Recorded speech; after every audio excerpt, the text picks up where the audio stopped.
Dear friends, women don't require perfection to be loved. They only need enough discernment to avoid sacrificing themselves for an ill-suited relationship.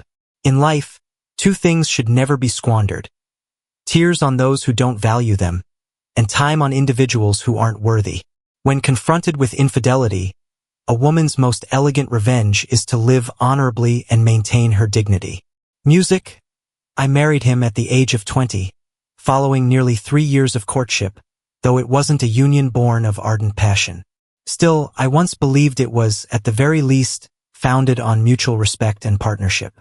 We built our lives from nothing.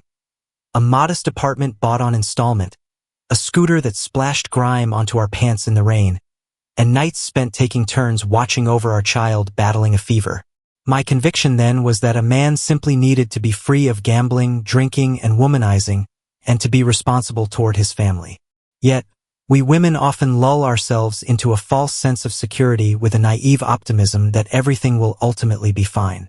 This illusion shattered one day when, while doing our weekend laundry, I discovered a long, shimmering golden hair clinging to Mark's underwear. My heart stopped. My breath caught in my throat as I picked it up, my hand frozen in midair. My own hair was short and dark, making it impossible for the strand to be mine. I sat by the wash basin, my gaze fixed intently on that single hair. My mind went utterly blank in that moment, yet my heart pulsed with sharp, recurring pain. All the lingering suspicions I had harbored over time suddenly resurfaced. I recalled his furtive trips to the bathroom, his phone always turned face down, and his messages meticulously erased. Initially, I had rationalized his behavior as work-related stress or pressure, but the truth I now realized was another woman. I didn't shed tears, nor did I create a scene. I understood that if I intended to divorce, I had to await the opportune moment. My daughter, who was only 3, was my entire world. I couldn't subject her to the turmoil of a separation, being pulled back and forth like a possession. However, I also refused to leave with nothing. He had utilized my dowry and the accident compensation my father received to establish his business. Now, the company was flourishing, sending monthly funds to his mother, while I, his legal wife, received a mere 3 million VND, termed as an allowance. Consequently, I bit my tongue and endured the humiliation. I continued to cook meals, engage in conversations, and prepare warm soup for him. Late each evening, I stealthily gathered evidence, taking screenshots, making audio recordings, and saving everything, patiently awaiting the moment to act. Then, my mother suffered a stroke precisely as I was collecting my child from preschool. Upon receiving the frantic call from a neighbor, I rushed away like a madwoman. Doctors warned that the risk of a second cerebrovascular accident was extremely high, necessitating constant observation. I took leave from work, maintaining a round-the-clock vigil by my mother's bedside at the hospital. For an entire month, my hair fell out in clumps, and my body grew gaunt. Mark claimed to be on a business trip, yet no one knew his actual whereabouts. My calls went unanswered, my texts unread, and he sent no money whatsoever to assist with my mother's medical expenses. I had hoped for at least a few days of peace, but less than 3 days later, my mother-in-law arrived, pounding on the door, her voice acrid with fury. My son has vanished for a whole month, and my daughter-in-law acts as if nothing's amiss. Something is definitely wrong. She railed aggressively.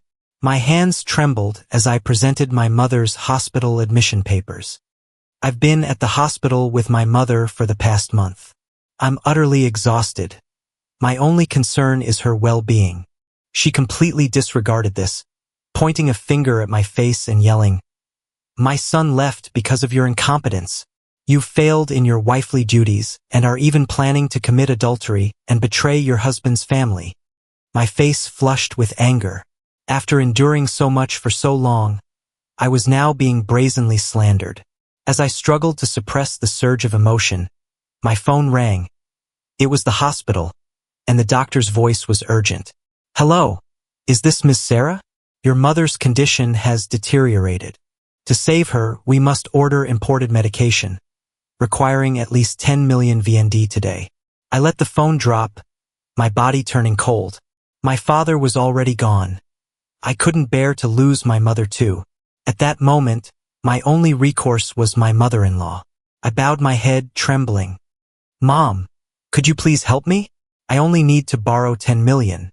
My mother is critically ill. She recoiled her hand as if scalded. I'm an old woman. I have nothing spare. Where would I get money to lend you? But Mark sends you 10 million every month, and you don't even spend it. She retorted with a casual sneer. If someone survives a stroke, they only become a burden. If it were me, I'd rather pass away quickly. I lifted my head, my eyes wide with disbelief. What did you just say? You were incredibly fortunate to marry into this family. Don't even dream of raiding our family's money to save your mother. I was choked with absolute fury. Half of that company's assets are rightfully mine.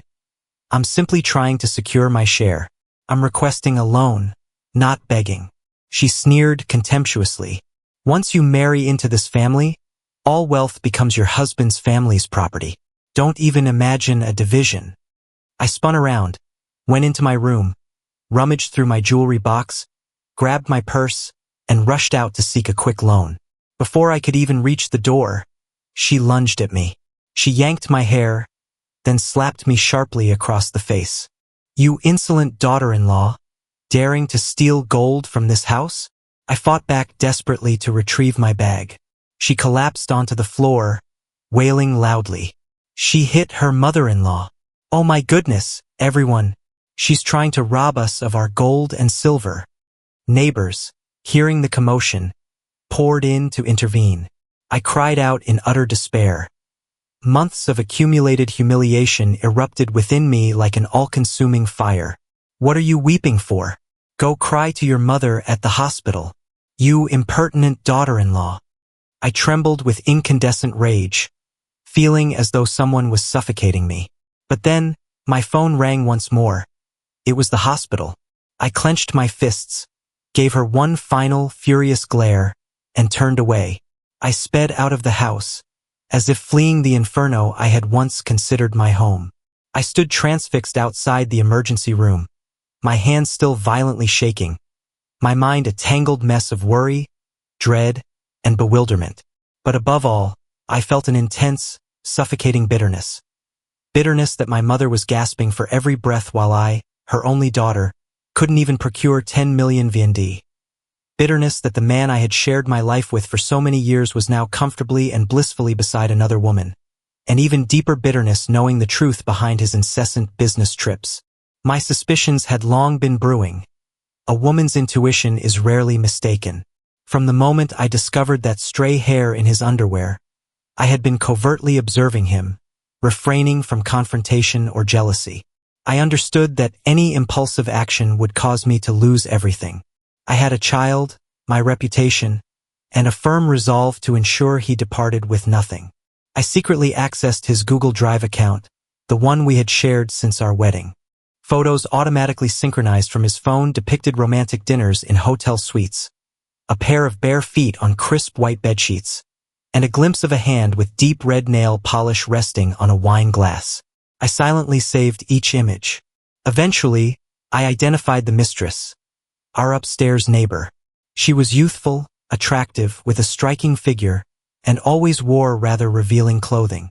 She had moved in just 6 months prior, coincidentally marking the period when Mark began spending more time away from home. I noticed that whenever he claimed to be on a business trip, the creaking of a bed from the upper floor would resonate throughout the night, sometimes interspersed with soft giggles.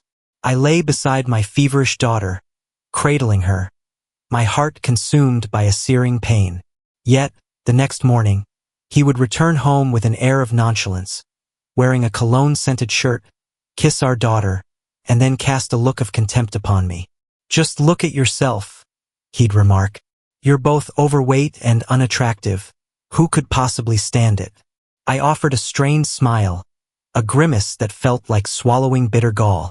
I had once believed that even if his love for me faded, he would still cherish our daughter, but I was gravely mistaken. I had been utterly foolish. That day, when her fever soared past 39 degrees Celsius, I called Mark. He claimed to be occupied with a client. When I emphasized the severity of her condition, telling him she was very ill, he snapped, "If she has a fever, take her to the hospital. Why are you calling me? I'm busy. Busy?" Just a few hours later, I received photos from his cloud account. A birthday celebration with a banner proclaiming, "Happy birthday, my love." The woman seated at the center was our upstairs neighbor, with curly hair and a dress as vibrant as fire. I paced the living room for hours, holding my daughter. Her fever remained high, and she occasionally whimpered for her father. Meanwhile, from the floor above, laughter, suggestive moans, and loud music echoed down. Each sound pierced my heart like a knife. I could no longer tolerate it. In that very instant, I vowed that neither my daughter nor I would continue living in such circumstances. I had to reclaim everything. The list of those who would pay now included another name, my mother-in-law. I gazed at the still-lit emergency room door, drawing a deep breath. My mother, lying within, was the reason I could not falter. I still had my mother, my child, and myself. I retrieved my phone. Mark's missed call remained on the screen. I coldly pressed end call. Just you wait, I thought. A month earlier, while my mother was still undergoing treatment in the hospital, I had launched my initial strike. I forwarded all the screenshots, videos, GPS location history, and cloud data documenting Mark's clandestine meetings to a man named Ryan. He was the official partner of our upstairs neighbor, Nicole, the very mistress in my marriage.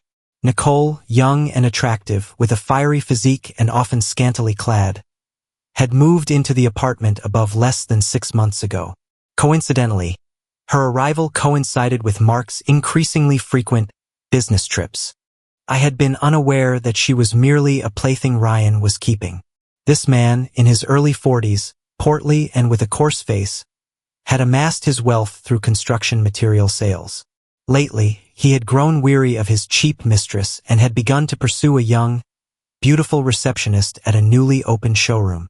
Upon receiving the evidence, Ryan called me, chuckling maliciously. "You're a clever young woman. I was just looking for a justification to break up with her. This certainly makes for an interesting collaboration." We shook hands, each driven by our own objectives, yet both determined to teach that treacherous couple an unforgettable lesson. I orchestrated the entire scheme. My first step was contacting the apartment building's management to register for a community-wide fire safety drill. Announcements were posted on all bulletin boards and WhatsApp messages were sent to every resident. Only Nicole's upstairs apartment was accidentally omitted from the notification list. That day, precisely at 8 a.m., the fire alarm blared throughout the complex. Residents hastily followed the security team's instructions, evacuating via the stairwell. Wearing a hat and mask, I blended seamlessly into the crowd, walking deliberately slowly, my heart calm and composed. Everything was in place. 1 minute later, exactly as anticipated, Mark and Nicole descended in a rush from the 5th floor. Both were completely naked, having only managed to hastily wrap themselves in towels, their faces ashen, hair disheveled. They had no inkling that their descent to the 3rd floor would lead them directly into the elaborate trap I had set. Ryan stood waiting, sharp scissors in hand, his eyes flashing with fury. He roared like a clap of thunder. "You dare hide here, sleeping with another man?" The scene unfolded like a dramatic television episode. The entire apartment complex froze in stunned silence. Some shrieked, others quickly pulled out their phones to record. Curious, astonished, and even gleeful eyes fixated on the 2 trembling main actors in the hallway. Suddenly, my mother-in-law's voice came through my phone. "Sarah, come home immediately. Mark is back." I calmly responded, "My mother is in critical condition. If you've located him, just bring him home. Aren't you going to come back and prepare a meal for him now?" I stifled a laugh. Prepare a meal? What kind of meal? Could he even stomach food at a moment like this? If he's hungry, there wouldn't even be sh*t for him to eat.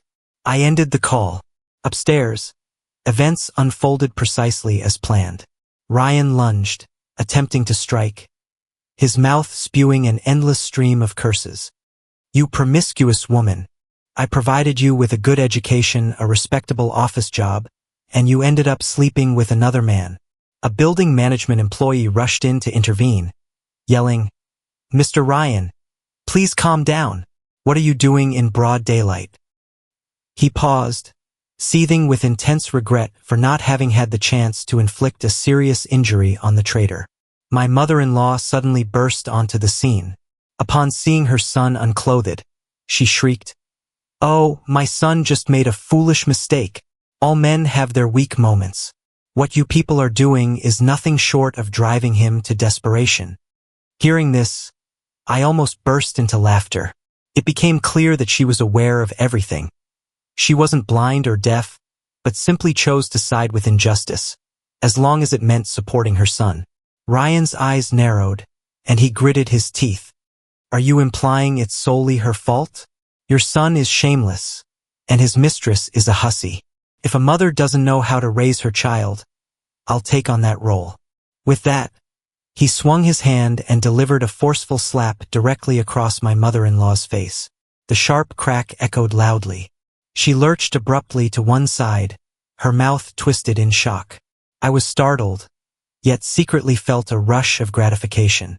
Mark, his dignity shattered and utterly enraged, lunged forward and delivered a punch to Ryan. The two men immediately engaged in a fierce brawl, grappling like wild beasts. The crowd cheered, completely encircling them.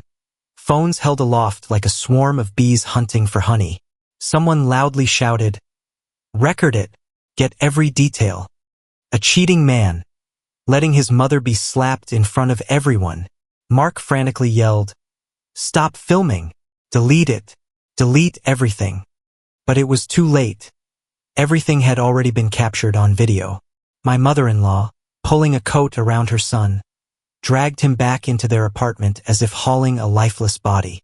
Before they could leave, Ryan, his voice icy, interjected, "Hold on. Let's go into the room and continue our discussion." Under the dim, yellow hallway lights, Nicole sat motionless in the room, her face pale and devoid of life. Ryan stood blocking the doorway, hands in his pockets, his face expressionless. His gaze sweeping from Mark to the middle-aged woman who was frantically tugging her son back. Mark's arm was yanked by his mother. Her voice was sharp, yet tinged with unease. Come home now. Getting entangled with this sort of person will bring you nothing but trouble, son." Ryan cut her off with a faint smile. "What's the rush? Trying to back out before settling the bill?" Mark's eyes flared. "Who are you to demand money from me? Nicole and I are legitimately in love. It's a private matter between two consenting adults and has nothing to do with you." Ryan stepped back, closed the door, and then flicked on the bright overhead lights. He reached for the laptop on the table, pulled up a video clip, and pressed play. On the screen, Mark was seen embracing and kissing Nicole in an elevator, accompanied by ambiguous moans. The scene then transitioned to the two of them entering a motel, with the exact address and timestamp clearly visible. Mark's face was unmistakably clear. Ryan maintained a steady, unmodulated voice. "You thought she was some innocent, virtuous girl? I've been supporting her for 6 years, since she didn't own a decent outfit or know how to apply makeup. Now you're out with her and planning to skip out on paying?" Mark gulped audibly, his lips twitching. This is secretly recorded. It's illegal." "Oh, really? Well, let's just upload it online and see whose reputation is damaged first. I bet your company would be absolutely thrilled if this clip were to leak. Wouldn't they?"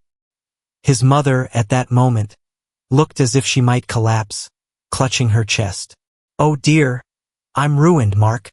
Please, son, don't drag this out any further. Just pay him and let's go home." Mark turned, his eyes bloodshot. "Mom, it's 300 million, not 300,000. Ryan smirked. "Oh, I almost forgot to mention.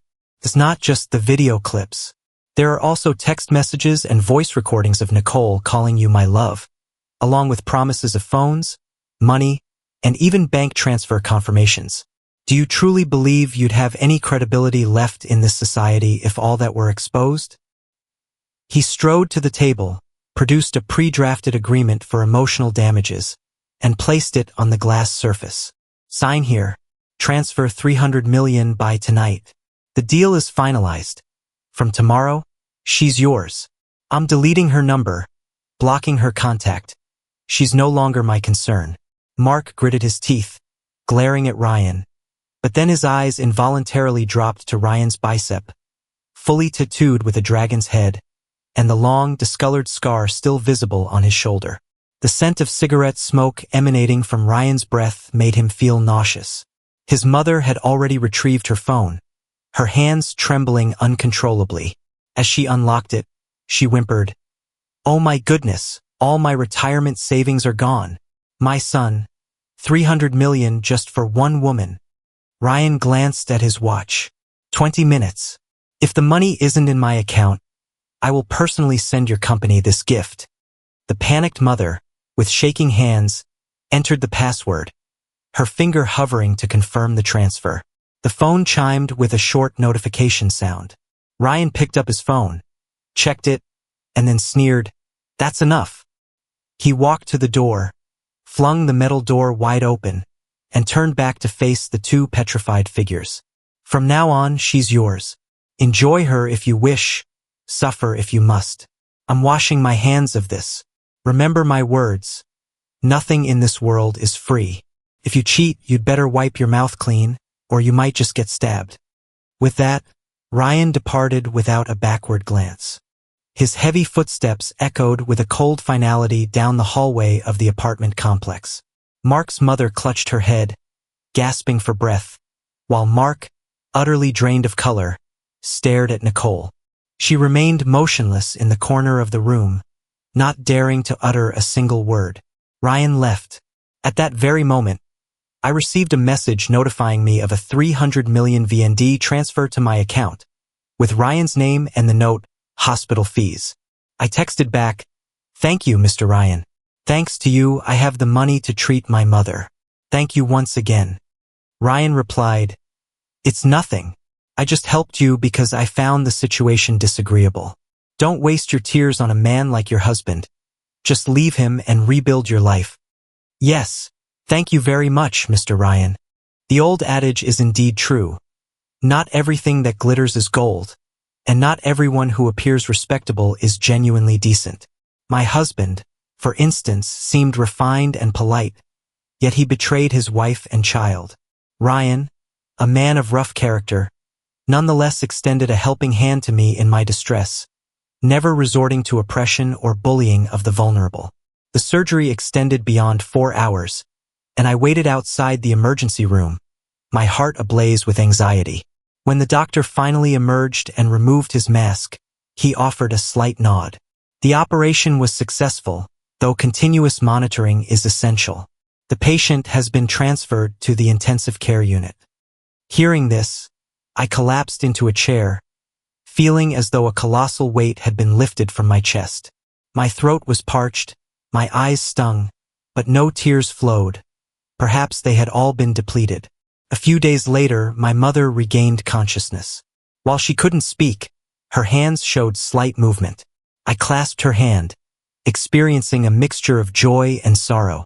I had come to believe that I could endure anything, provided my mother remained alive. During that period, my phone rang incessantly, alternating between calls from my mother-in-law and Mark. The messages arrived as rambling screeds, shifting between pointed questions and endless reproaches. I ignored them completely, immediately hanging up and blocking any calls from their names. Losing patience, the mother and son duo showed up directly at the hospital. I had just finished wiping my mother's face when I turned to find my mother-in-law standing right by the door. Her face still held that haughty expression, her eyes dismissive, and Mark stood silently behind her, holding a bouquet of roses. As soon as she entered, she scanned the room with a shrill voice, asking, "How much does a VIP single room like this cost each day? Are you planning to burn through all your money and then just beg for more?" I raised my head, fixing her with an icy stare, a faint smile playing on my lips. "This room is charged daily, but the cost of a coffin or a cemetery plot these days is far more expensive, Mother. If something serious happens to my mother, I suppose I'll just have to put her out to sea to save money. Otherwise, where would I find the funds for a proper burial?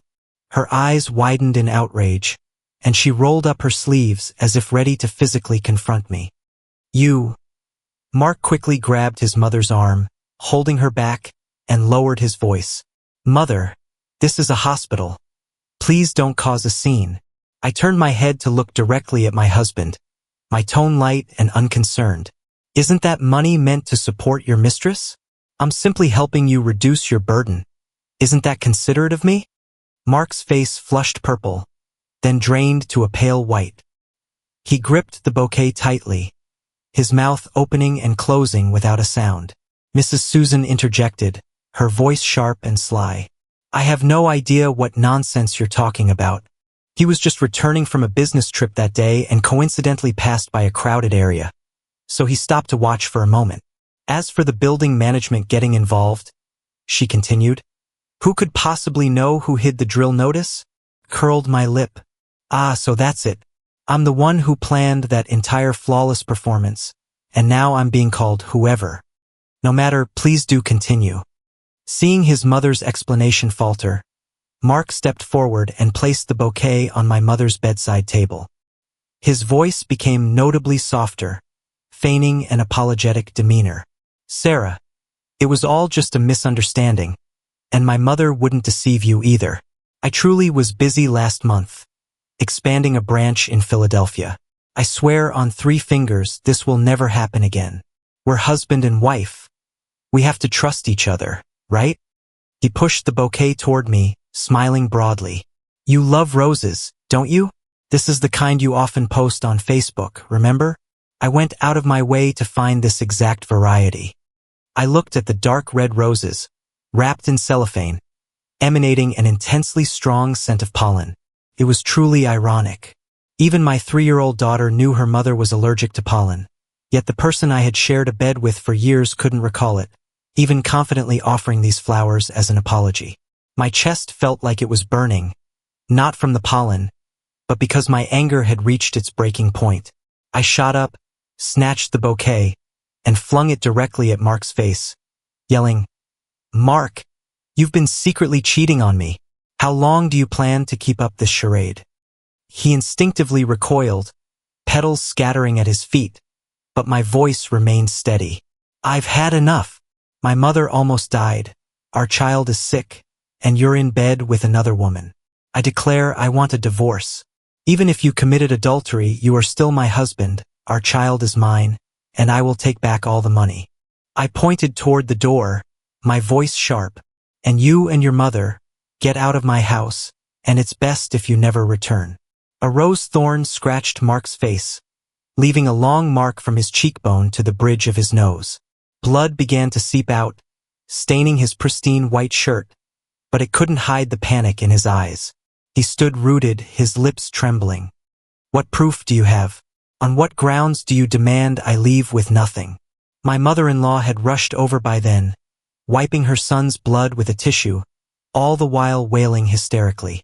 My son, oh my son, look at that wicked woman. She's the one who should be kicked out of this house. Our family has had only male heirs for 3 generations, and with her, the line will end. It's a blessing I haven't thrown her out onto the street already, and now she dares to demand a share of the assets. I remained silent. Behind me was the hospital bed where my mother lay, breathing with obvious effort. My mother heard the commotion, struggled to open her eyes, exhaled a few breaths, then coughed in weak spasms. My mother-in-law instantly turned, as if striking gold, lunging toward the head of the bed, pointing directly at my mother's face with a harsh voice. You're awake, are you? Just in time. What kind of child did you raise? Your daughter can't even bear a son. My son has had to support her and endure her for years. And now she dares to waste our family's money on a private air-conditioned room? Does your whole family have no shame or decency? I saw my mother's hand grip the bedsheet, her lips moving as if to speak, but no words came out. White foam appeared at the corners of her mouth. She choked and coughed violently, her face crimson, her eyes struggling in helplessness. Watching her writhe like that, my chest felt as if it were being squeezed. All her life, she had been gentle and humble, never uttering a harsh word to anyone. Yet now, lying on her sickbed, she was being verbally abused. I couldn't bear it anymore. Blood rushed to my head. Step by step, I grabbed Mrs. Susan tightly by the chin, gritting my teeth. That mouth of yours, always spitting poison. If you can't shut it, I'll help you. I twisted her face sideways, my fingernails digging into her flabby skin. She struggled, screaming, "Are you crazy? Let go of me. Do you think I'm easily bullied? I've looked at you for years, treated you like my own mother, and yet you dare stand here and insult my mother." She thrashed about, but it was futile. Her face began to bleed, the corner of her mouth tearing, saliva dripping onto my hand. Mark rushed over in a panic, grabbing my shoulders. "Honey, calm down. Stop." I spun around, my eyes blazing. "Calm down." I took a step back, breathing heavily, then screamed, my voice echoing down the hospital corridor. "Don't you people know why I can't have more children? The day I gave birth to our daughter, I nearly died from hemorrhaging. The doctors had to give me blood transfusions for hours. Since then, my blood has been weak, my ovaries shrunken. It wasn't my choice. And where were you, Mark, while I was in the operating room?" I stared directly into my husband's face, my eyes burning. "You complained I was fat, called me ugly, refused to sleep with me, never asked after me. So, did I give birth to our child out of faith? You tell me to calm down? Then come to hell with me." Before he could react, I lunged forward, headbutting Mark squarely on the bridge of his nose with all my might. A sharp crack resonated clearly, and he clutched his face, screaming like a stuck pig, collapsing into the corner by the cabinet. Everything happened so fast. The room door burst open, and doctors and nurses poured in, all stunned by the chaotic scene. A man with blood streaming from his nose, an old woman with a bloody, saliva-streaked mouth, and me standing there, hands trembling, but my eyes unblinking. I let out a long breath. In that moment, I felt an immense sense of relief. My mother-in-law was transferred to the surgical department to have her torn mouth sewn. From that day on, for an entire month, she didn't dare set foot near my mother's hospital room, remaining completely silent. As for Mark, his fractured nose was treated non-surgically. He had to return home with his face bandaged, completely losing his usual composure. Meanwhile, I resumed caring for my mother as if nothing had happened. I had yelled, I had hit, I had unleashed all the pent-up fury accumulated over 6 months, and only now did I truly feel calm. I knew Mark couldn't divorce me at this very moment. He was still secretly liquidating assets and concealing income. If we went to court now, I would be at a disadvantage. Standing before me, his nose still taped with white gauze, his bruised face not yet healed. His eyes glared as if wanting to flay me, yet his mouth strained to produce a placating smile. "Honey, you've hit me. Are you still angry?" I didn't reply, simply pushing his hand away coldly, leaving his fingers stiff and red in midair. I opened my purse, pulled out a stack of photos, and threw them directly at his face. "Here, look, pictures of you and that Lano girl, your mistress. I meticulously gathered this evidence day after day. And in the end, you're involved with that type." He frowned, his hands trembling as he bent to pick up each photo. A second or two later, his face relaxed, and he let out a soft breath, as if he had just escaped a death sentence. "You can suspect anyone you want, but why target Lisa? She's the technical director at the company. She's older, divorced, and raising a sick child on her own. There's no way anything's going on between her and me." I silently observed his reaction, every nuance. I knew this Lisa person very well. She was a few years older than Mark, divorced, with a son who suffered from congenital kidney disease and required regular dialysis. In terms of capability, she was perfectly capable of getting a high-ranking, high-paying job at a large company, yet she chose to remain at this tiny private firm as a technical staff member come general manager, all for nothing but money. She needed a support, and Mark was good at sweet talk and had plenty of money. The two complemented each other perfectly, becoming inseparable. The photos I presented weren't random snapshots. They were concrete evidence. The two of them had gone to Key West, Florida, on a business trip last month, renting a private villa. One evening, they sat drinking together before heading back to enter the bedroom together. There was no need for them to undress. A mere glance at their eyes was enough to know they were lovers. I looked him straight in the eye, my voice flat. Your disappearance last month was a business trip with her, wasn't it? Are you still going to deny it? I feigned a furious, snarling tone, playing the part of an out-of-control, jealous wife.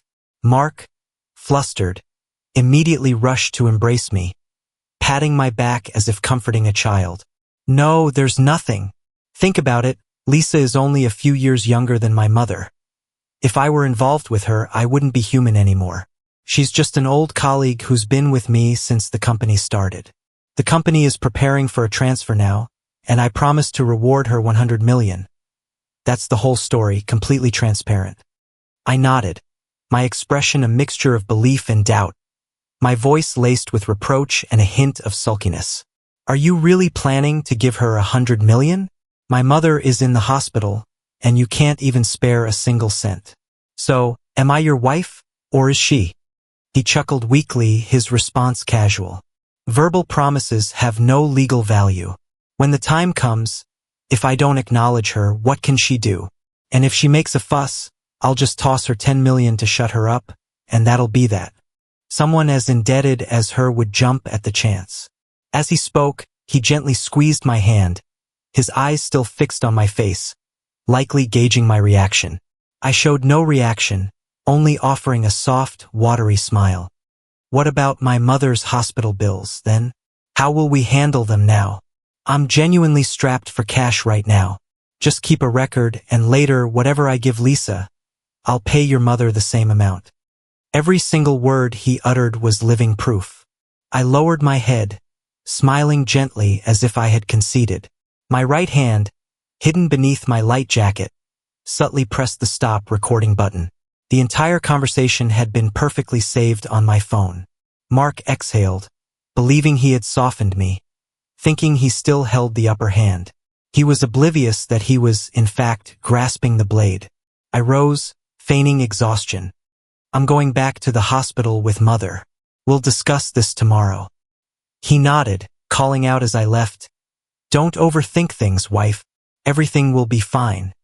I didn't look back because from now on, nothing would be fine. I would be the one in control. I returned to our apartment, resuming the role of a model wife. Cooking meals, cleaning the house, making tea for my mother-in-law, and taking our child to and from school on time. I played every part so perfectly that no one could find fault. The only difference was that each night, after putting our daughter to sleep and turning off the living room lights, I would power on my personal company's computer, an old laptop hidden behind the window curtain. It was a small company with few employees, its initial capital being money my mother had saved over many years, hidden in an old wooden chest, carefully wrapped in faded silk cloth. She didn't ask many questions, only gently saying, If you can stand on your own 2 feet, I can live. I don't need the money. The initial phase was incredibly difficult. I worked through the nights, agonizing over every number, skipping breakfast to save money for advertising. But I didn't complain or cry, because I knew I had no other path. And now, after nearly 6 months, my company was profitable. Still small, still fledgling, but it was mine, built by me. It was my final shield, a place where I could hold my head high if I were ever forced out of this house. In the past few days, I had deliberately accidentally run into that mistress again. Our upstairs neighbor, the very woman who had been caught half-naked with Mark during the fire drill. Every time I encountered her, I deliberately carried a blue pill box, the kind men typically use to enhance their stamina. I casually chatted on the phone with a friend, my voice a mix of playful banter and subtle bragging. My husband? He's been clinging to me like a leech lately. We've only been apart for a few days, and he keeps calling and texting nonstop. It's exhausting. After a few such chance encounters, her eyes in the elevator mirror could no longer hide their bitterness. I reset WhatsApp on Mark's phone, disconnecting her, and unblocked her number, which seemed to drive her mad. Unable to tolerate it anymore, she showed up at my door precisely at dinner time. The moment I opened the door, she coyly peeked in, trying to maintain a gentle tone. "Sister, excuse me, is Mark home?" I feigned surprise, turning back to quickly spoon a piece of goat testicle into Mark's bowl, smiling as I said, "Husband, eat this. It's very nourishing, and you'll need the energy for tonight's work. Won't you?" Her eyes instantly changed, her smile completely distorted. Mark's face also went pale, and he secretly darted glances at me, trying to guess my next move. I calmly poured water, fanning myself, and asked, "Do you know my husband?" The mistress pretended to wipe sweat, intentionally bending over to reveal her deep cleavage. "My air conditioner is broken. It's unbearable. I was hoping Mark could come and take a look." Well, wait a moment." I turned into the kitchen, brought out a basin of ice-cold water, and poured it directly over her head. A piercing scream erupted, and her thin spaghetti-strap dress, clearly worn without underwear, clung tightly to her body. I saw everything clearly but wasn't surprised, as I knew she had prepared thoroughly. She just hadn't expected to be the one exposed. I stepped to the door and delivered a thunderous slap across her face, my voice harsh. "It's summer, and you're wearing a thin dress with no underwear, showing up at someone's door pretending to ask for help? Are you that desperate for a man? If you're so starved, go stand on the street and earn money. There's no charity here." My voice echoed down the corridor, just as neighbors from above and below were having dinner. Hearing the commotion, they rushed out to watch. An elderly man pointed, "Oh, isn't that the woman who was caught on the 3rd floor? So shameless." Another young wife curled her lip. "She really is brazen." I looked at Mark. He was hunched over, burying his face in his dinner plate, not daring to look up. The piece of goat testicle still lay in his bowl, uneaten. I yanked the strap of the mistress's dress, and it slipped down, exposing nearly half her body. She gasped in horror, using her hands to cover her chest, tears streaming down her face. "Sister, don't misunderstand. I just wanted help with the air conditioner." "Silence," I roared, then turned to the crowd. "Everyone, take a good look at her face. Any household with men should be careful of this type who secretly try to steal someone else's husband. Today, I'm showing everyone her true colors." The mistress frantically tried to cover herself, hoping Mark would intervene, but he remained motionless as a statue, not daring to utter a sound. She shrieked, struggling violently to escape my grasp, but her dress was torn, exposing her midriff. Weeping, she fled up the stairs as if chased by a demon. Several male neighbors gawked after her, only to be slapped on the back of the head by their wives, who gritted their teeth and snarled, "Next time you see her lurking, you'd better splash her with water like Sarah did." I paused to adjust my hair, brushed off my sleeves, and walked back into the house as if nothing out of the ordinary had occurred. The opening act was complete. Just as the shuffling sound of her slippers faded behind the upstairs door, I turned to find Mark drenched in sweat. He slumped onto the chair, his hand trembling as he held a glass of water, watching me with extreme caution, his lips moving. "Wife, she came on her own. I didn't call her. See? I didn't say a word." I curved my lip, feigning concern. "Yes, I know. But husband, why are you trembling?" He offered an awkward smile, scratching his head, his eyes darting continuously, unable to meet mine. The sound of rushing water echoed from the upstairs drain. She was clearly taking a shower. After having a bucket of cold water dumped on her, she probably hadn't recovered her composure yet. I glanced at the clock. It was 10 p.m., just as the high school students were returning home from their extra classes. I opened my phone and sent a concise message, 10:30 p.m., apartment 504 lock code. Remember my generous gift. Have fun. The message was sent to a young, handsome, and well-built massage therapist, someone Ryan had introduced. It was this man who had professionally set up the access code for apartment 504, Nicole's apartment. Ryan not only dealt in construction materials but also knew many high-profile players. Something outsiders didn't know, but I had thoroughly investigated. Approximately 10 minutes later, just as expected, loud moans began to emanate from the upstairs apartment. Male and female voices were distinctly intertwined.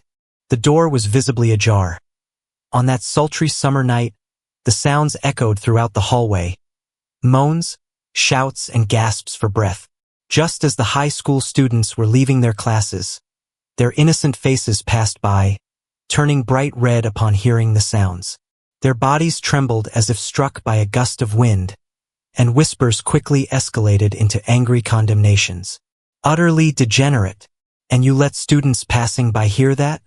Parent yelled. Open the door. What kind of games are you playing in there? Soon, the door to the fifth-floor apartment was swarmed. Mothers, teachers, even middle-aged residents from nearby gathered, their faces grim. I stood quietly on the third floor, blended into the curious crowd, unnoticed by anyone. A shrill scream echoed from the fifth floor. Immediately after, the door burst open. The woman, wrapped in a towel, hair dripping wet, face ashen, stood barefoot in the doorway, stammering, "You people, what are you doing?" Behind her was a young man, completely naked. He held up his phone, recording, grinning widely. "Oh, didn't you call me here to relax? I still have the door password saved on my phone. Did you forget?" A gasp rippled through the onlookers. A woman around 50 couldn't contain herself, rushing in and delivering a thunderous slap. "Yesterday you were seducing my husband downstairs, and I tolerated it. Today you invite a gigolo home and leave the door wide open as if inviting the whole neighborhood to listen. Do you want to turn this into a brothel?" Another woman lunged forward, grabbing the woman's hair and yanking her head back. "How many students in this area are preparing for university exams? Are you deliberately causing a disturbance just as the children are coming home from school? Are you trying to poison the younger generation?" Nicole struggled frantically. "Oh, it wasn't me. Someone set me up. I don't know anything. What harm? Do you have no shame, standing here talking like that? I've seen you ringing other people's husbands' doorbells daily." More individuals charged forward. Some yanked at towels, others snapped pictures, and still others recorded videos. The young man had vanished discreetly, leaving her encircled by a furious group of women, seemingly on the verge of being stripped bare. She shrieked and wailed, then abruptly lunged forward, gesturing down the staircase and roaring, "So what if I'm a mistress? Is there a law against it? You're the ones in the wrong for assaulting me."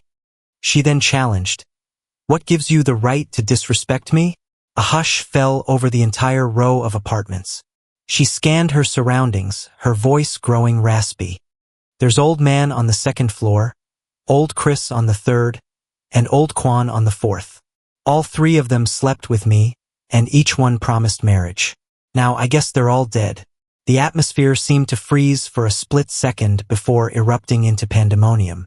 Old Manna's wife surged forward, delivering a forceful slap to Nicole's left cheek. Instantly, old Chris's wife followed with a kick to the abdomen, causing Nicole to collapse in a heap. "How much did my husband give you? Cough it all up," they screamed, tearing through the apartment in a frenzied search. Someone in the crowd shouted, "Call the police! This kind of assault is a crime." Yet no one intervened. The accumulated years of frustration, the countless nights of witnessing their husbands exit the fifth-floor hallway, and those insidious glances finally reached their breaking point. By the time security and the police arrived, Nicole lay prone on the floor, her towel askew, hair disheveled, completely immobile, her lips moving in an inaudible murmur. Following Nicole's dramatic display, the previously serene residential complex was thrown into turmoil for the better part of a week.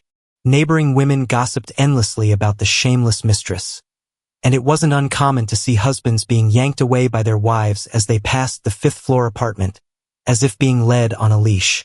Nicole was rushed to the hospital that evening, luckily sustaining only superficial soft tissue injuries that didn't necessitate a lengthy admission. However, No sooner had she been discharged than the building's management committee called her to an urgent meeting. I wasn't there for the meeting, but news spread like wildfire. A woman residing on the 6th floor relayed every last detail.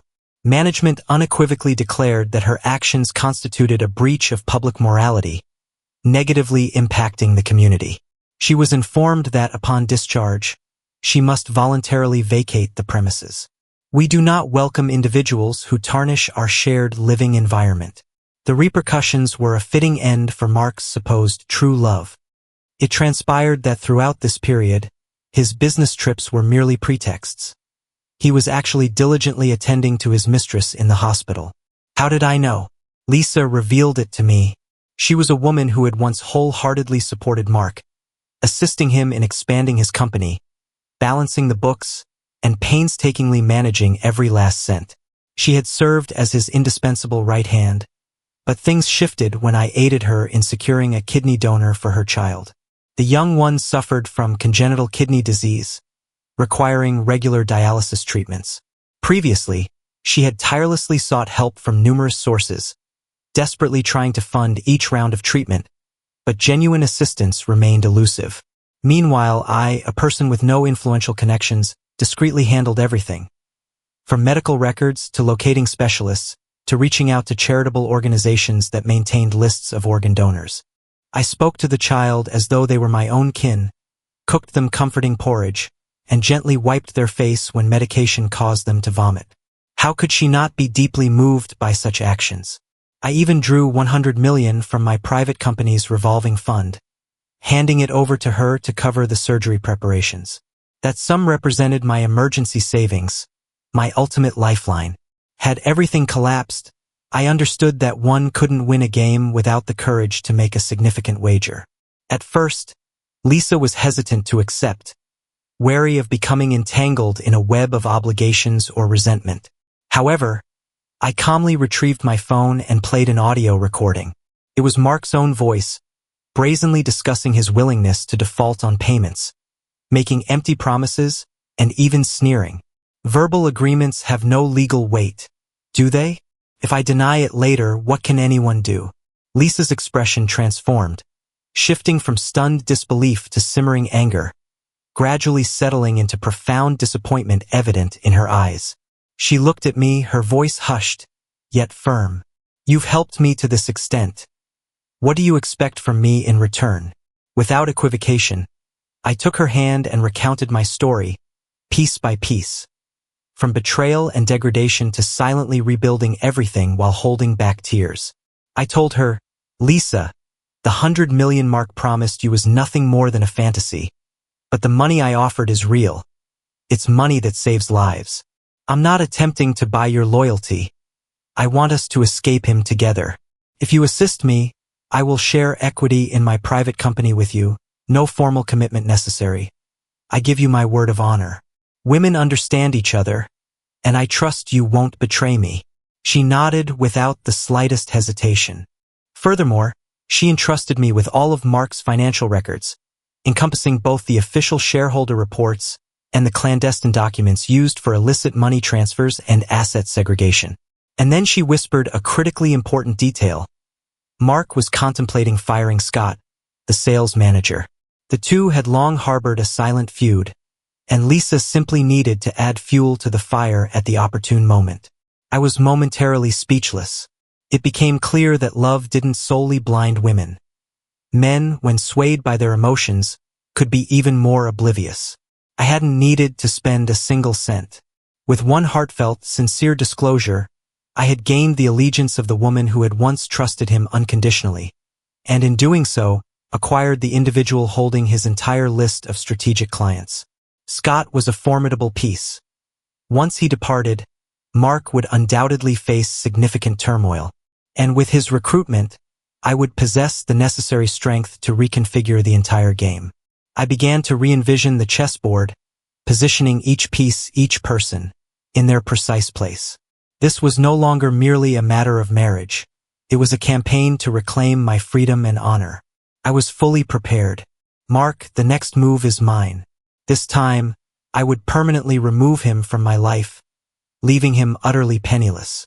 Yet, to my surprise, it was Mark who first initiated the divorce proceedings. That evening, following our family dinner, once our daughter was sound asleep, he coolly placed a folder on the table. The freshly printed documents still carried the scent of ink. "Let's divorce.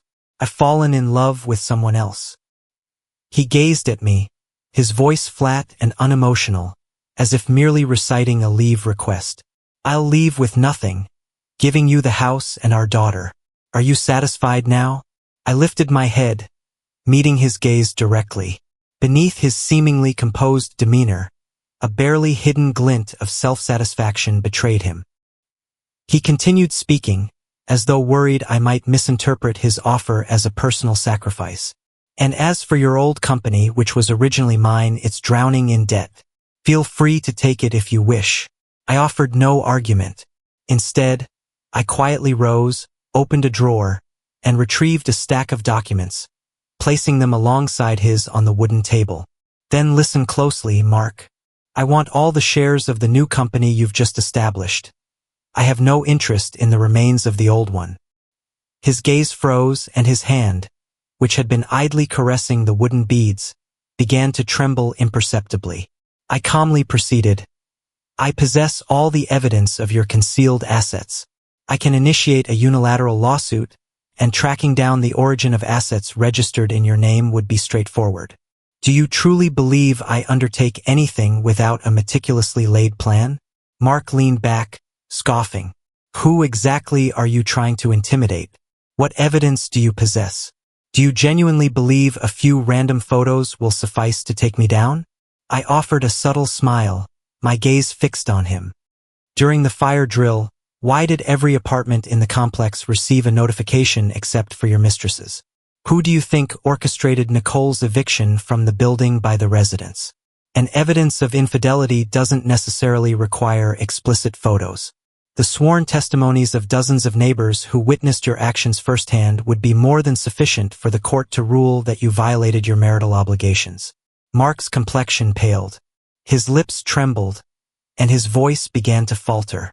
"But Nicole is pregnant with a boy, your son. So that's the truth finally unveiled."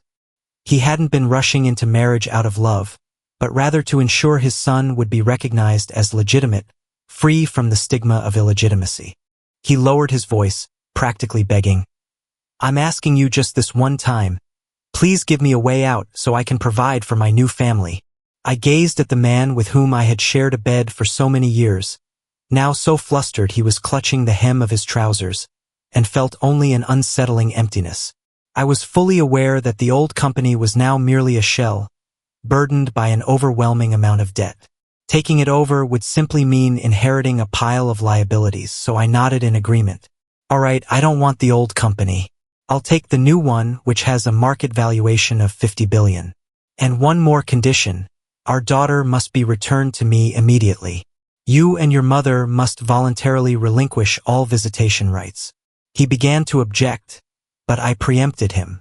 "For the past 6 months, your mother took our daughter to her hometown, severing all contact and using her to manipulate me. Enough is enough. I will not permit that to happen again."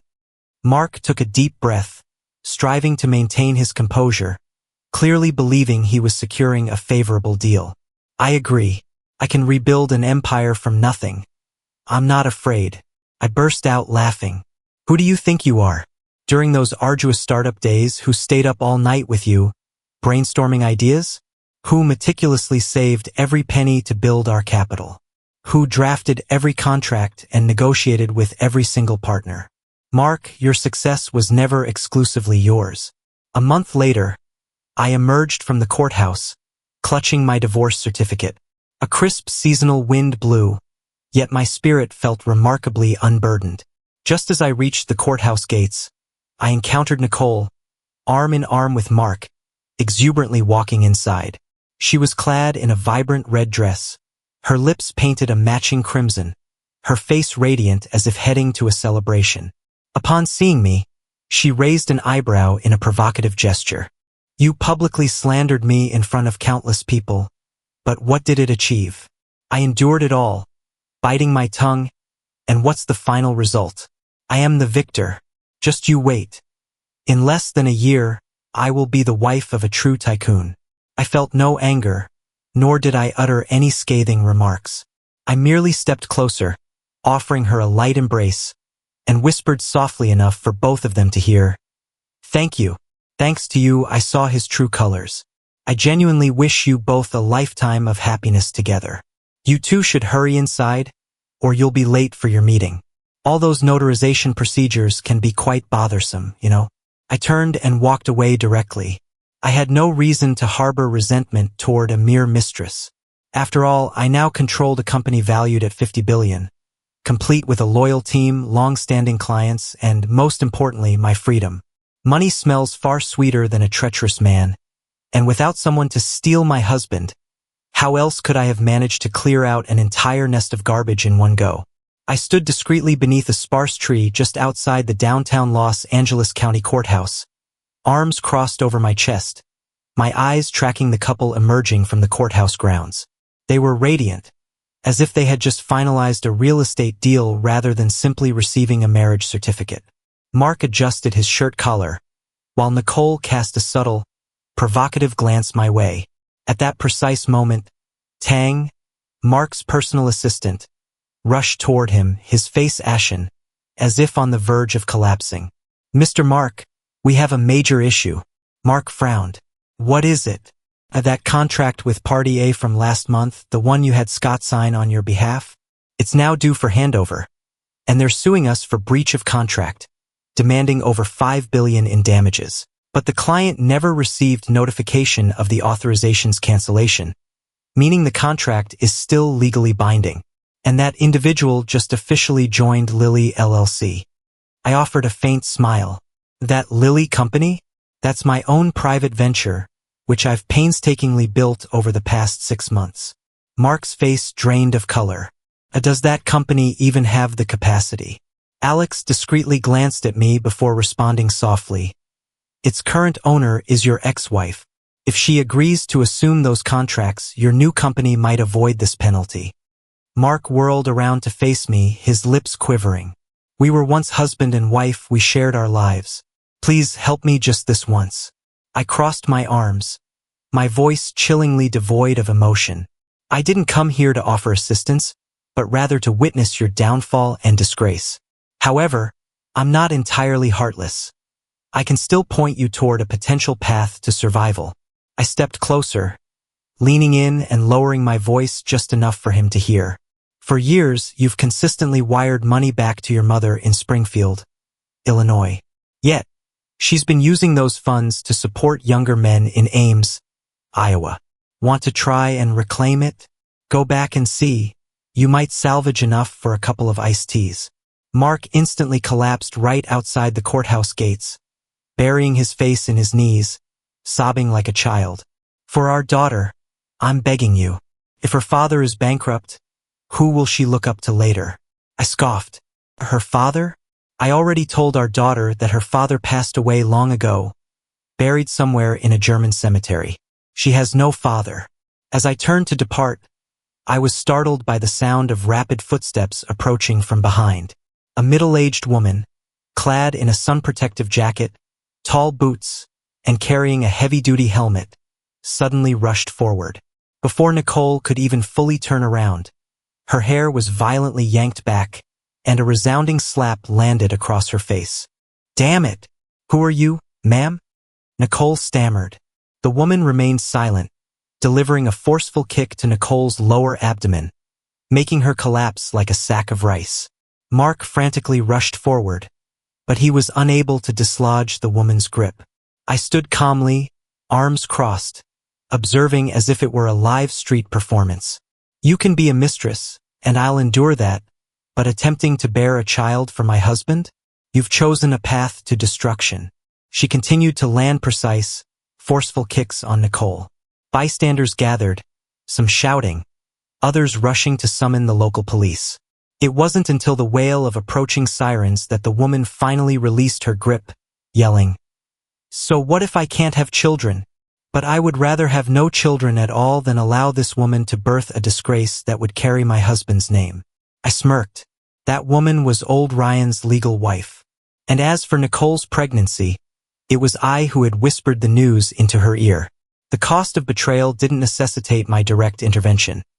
Merely a timely word, a strategically placed sentence to the right individual, was enough to ensure they'd never recover their standing. I crossed paths with Mark on a June morning, the very day my company, Lilly, officially went public on the Washington, D.C. Stock Exchange, signifying a 5-year milestone in my independent career.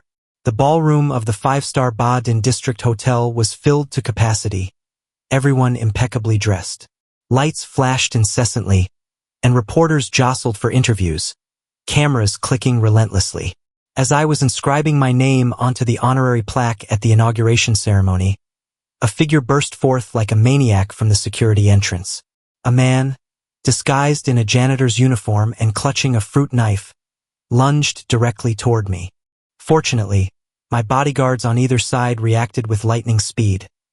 One intercepted him while the other wrestled him to the ground, twisting his arm behind his back. The knife clattered to the floor. I tilted my head, slowly recognizing the haggard, heavily bearded face as Mark's.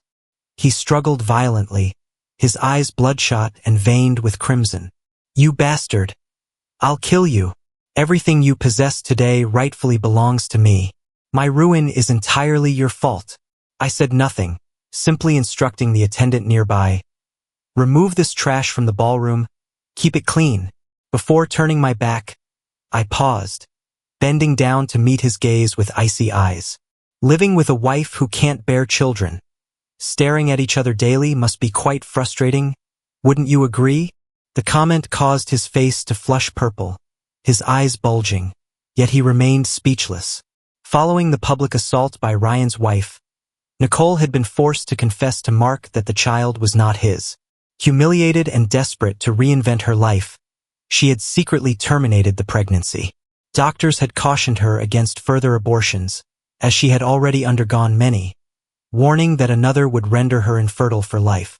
Yet now, unable to find peace even for herself, no man would dare to take her in. Her identity as a mistress had been exposed across all social media platforms, fueling weeks of public chatter and condemnation.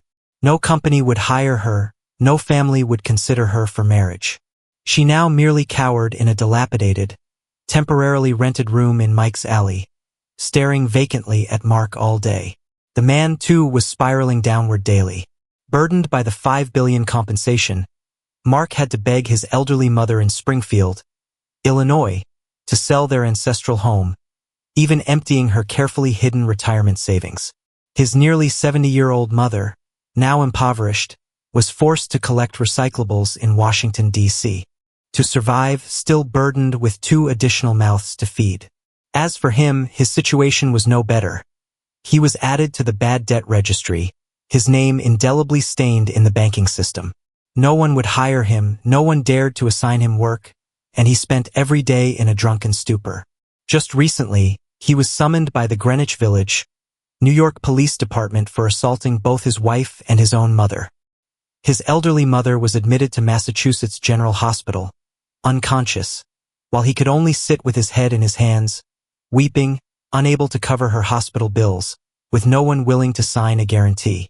I observed him today, a man both pathetic and bitter, yet I felt no surprise.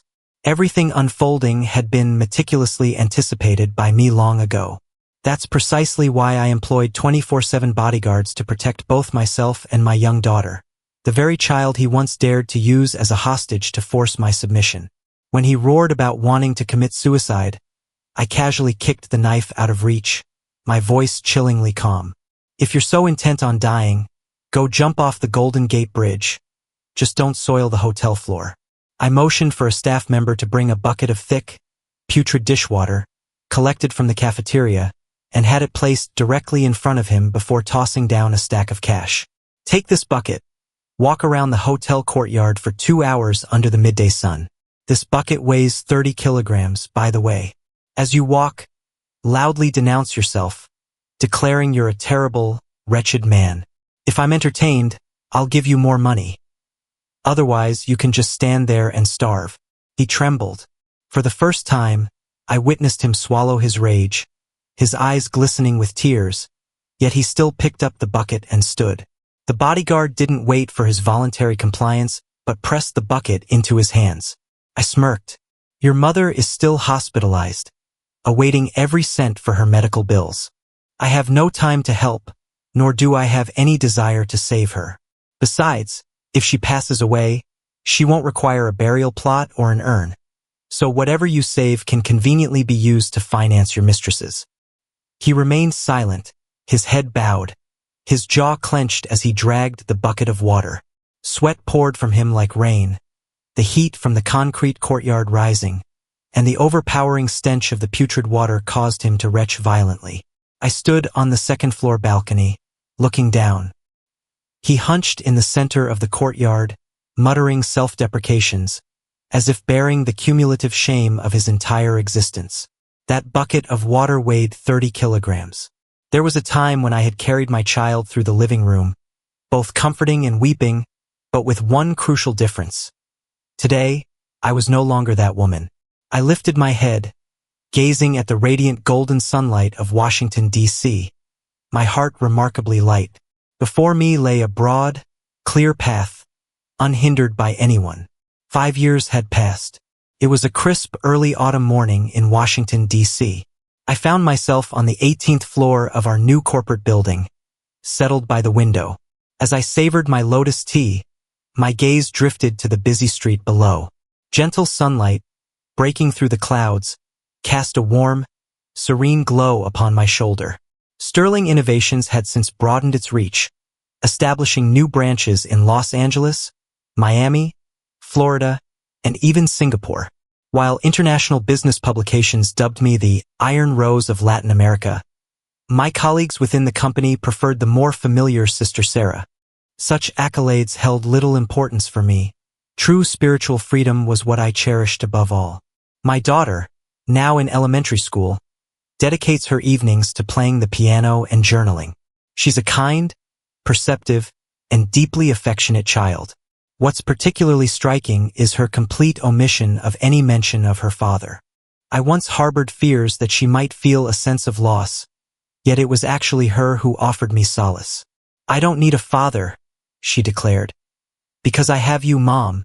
You're more than enough. You're an entire family. Her words brought me to tears that night. Just the other day, an old acquaintance from our former boarding house messaged me, sending a brief video clip. It showed Mark, now unkempt with a scraggly beard and disheveled hair, his steps unsteady. He was being vehemently scolded and thrown out of his room by the landlord, having failed to pay several months' rent. He stumbled along, dragging a plastic bag filled with a few ragged clothes, all the while spewing curses at the heavens and the earth. A pungent, alcoholic stench emanated from his mouth. Onlookers simply clucked their tongues, remarking, "There goes another man brought low by a woman." What they failed to grasp, however, was that his downfall wasn't due to a woman, but rather to his own avarice, treachery, and a deluded sense of power. My decision to let go wasn't born of weakness. Instead, I understood that clinging to a deceitful man was akin to clutching a searing hot ember.